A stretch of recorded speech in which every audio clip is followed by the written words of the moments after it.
I was 18 years old when I got married. I belonged to a very conservative family, a Baloch family, where good daughters never say no to their parents. My father wanted me to get married, and all I said was, if that makes you happy, I'll say yes. And of course, it was never a happy marriage.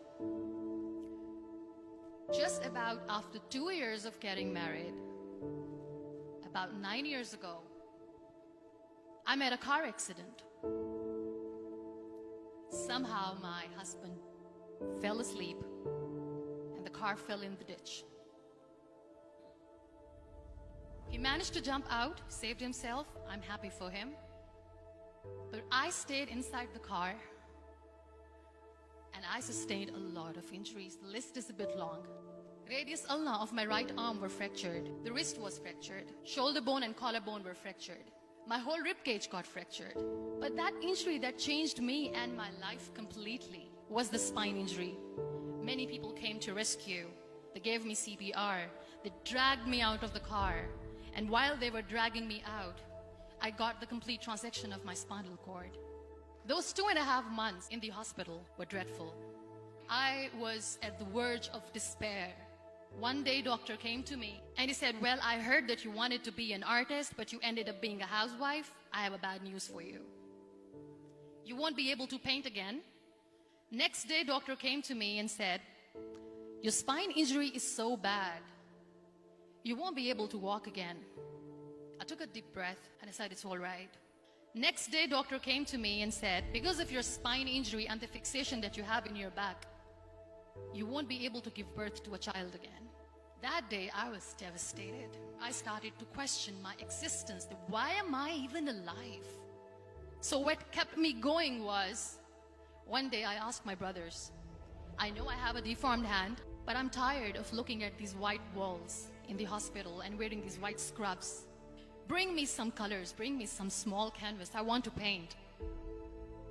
So the very first painting I made was on my deathbed, where I painted for the very first time. What an amazing therapy it was. Without uttering a single word, I could paint my heart out. I could share my story. People used to come and say, what lovely painting, so much color. Nobody could see the grief in it. Only I could. And that day I decided that I'm going to live life for myself. I am not going to be that perfect person for someone. I am just going to take this moment and I will make it perfect for myself. That I'm going to fight my fears. So I wrote down one by one all those fears. And I decided that I'm going to overcome these fears one at a time. You know what was my biggest fear? Divorce. But the day I decided that this is nothing but my fear, I liberated myself by setting him free. And I made myself emotionally so strong that the day I got the news that he's getting married, I sent him a text that I'm so happy for you and I wish you all the best. And he knows that I pray for him today. Number 2 was, I won't be able to be a mother again. And that was quite devastating for me.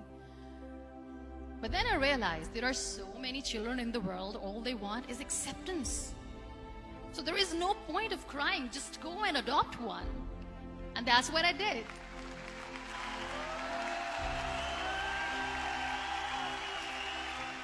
I gave my name in different organizations, different orphanages, and I waited patiently.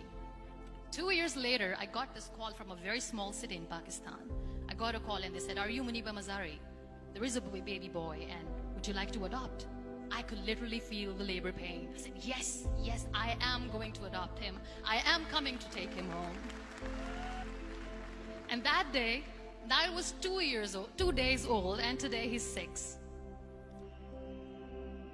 You know, when you end up being on the wheelchair, what's the most painful thing?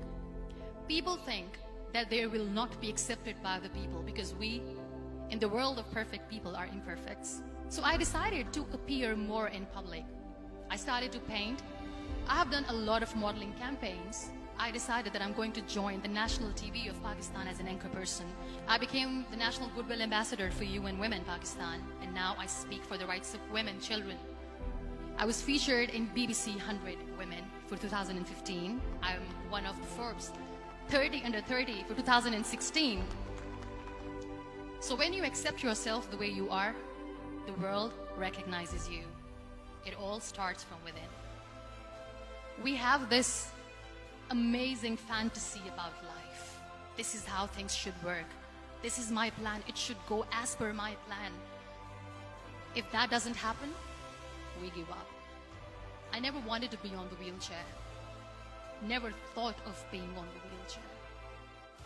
This life is a test and a trial, and tests are never supposed to be easy. So when you're expecting ease from life, and life gives you lemons, then you make the lemonade, and then do not blame life for that.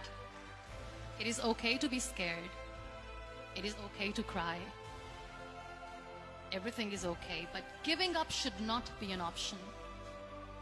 They always say that failure is not an option. Failure should be an option, because when you fail, you get up, and then you fail, and then you get up, and that keeps you going.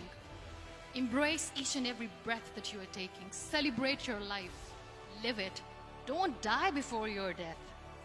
Real happiness lies in gratitude. So be grateful, be alive, and live every moment.